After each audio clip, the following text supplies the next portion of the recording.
On s'intéresse aujourd'hui aux défis que doivent rencontrer les DRH avec David Mahé. Bonjour. Bonjour Thomas. Bonjour fondateur de Human and Work. Vous nous venez avec votre premier baromètre que vous avez réalisé avec BVA au cœur des nouveaux enjeux RH. Pourquoi c'était important aujourd'hui de définir et de faire un peu ce tableau de bord aujourd'hui de tous ces défis qui sont confrontés aux DRH? On a interrogé 810 DRH, à la fois en France, mais aussi dans les différents pays où on est présent, c'est-à-dire en Allemagne, en Italie et en Espagne, à la fois pour prendre le pouls de leurs défis, de leurs enjeux, à la fois pour fixer les priorités pour les mois qui viennent, et aussi prendre le pouls de leurs collaborateurs et de nouvelles attentes des collaborateurs vis-à-vis de l'entreprise. Mais ça, ils le savent en général aujourd'hui. Oui, Qu'est-ce qui est nouveau? Ce qui est nouveau, c'est qu'il y a eu un changement de priorité. On a été pendant 2 ans dans plutôt de la gestion de crise. Ensuite, il y a eu une pénurie de main-d'œuvre, ça a été différents sujets. Et là, on voit bien qu'il y a d'autres sujets qui émergent.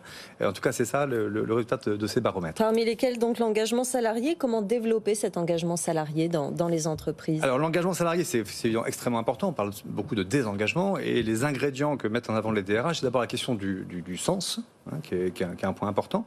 Le sens du travail, qui est une attente forte de la part des collaborateurs. Il y a une question liée à la cohésion, à l'ambiance, aux conditions de travail.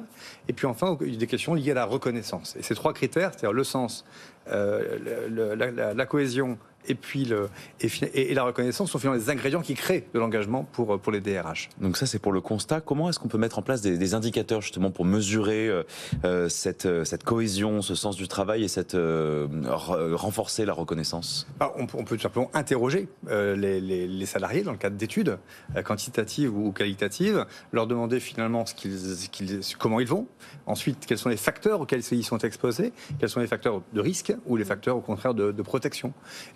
Et sans ambiguïté, l'engagement est le résultat finalement de la motivation ou d'un bon équilibre entre des éléments de risque et de motivation. C'est intéressant de parler de la cohésion des salariés alors que tant de gens qui viennent sur ce plateau d'ailleurs nous disent l'importance du télétravail. Ça rentre un petit peu en confrontation. C'est un petit peu le paradoxe chez les gens dans les entreprises. Absolument, c'est que vous avez deux visions qui s'opposent. À la fois une vision plutôt collective du travail, oui.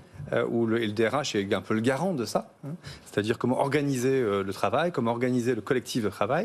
Et à côté de ça, des demandes un peu individuelles de certains salariés qui finalement aimeraient travailler à la carte, un petit peu comme ils veulent, en télétravail ou ailleurs. Voilà. Donc il y a des demandes qui sont un peu contradictoires, avec des salariés qui veulent vivre dans un collectif, mais aussi avoir des libertés par rapport à ce collectif. Cet équilibre justement à trouver entre la vie professionnelle et la vie personnelle est un équilibre difficile parfois à trouver. Chaque pays a ses priorités. On le voit dans votre étude, et en France, eh bien, la première préoccupation de 42% des salariés français, c'est le comportement toxique, néfaste, discriminatoire. C'est ça aujourd'hui qui concerne presque un salarié sur 2? En France, on a une caractéristique, c'est qu'à la fois les salariés attendent beaucoup de leur travail et à la fois ils s'en plaignent beaucoup.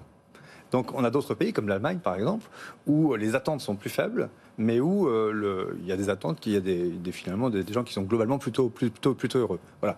Donc effectivement en France on a des salariés qui ont des attentes importantes, certains diront excessives, je ne sais pas. En tout cas, c'est ça la réalité. Et le DRH doit prendre en compte cela quand même dans sa politique de gestion des femmes et des hommes.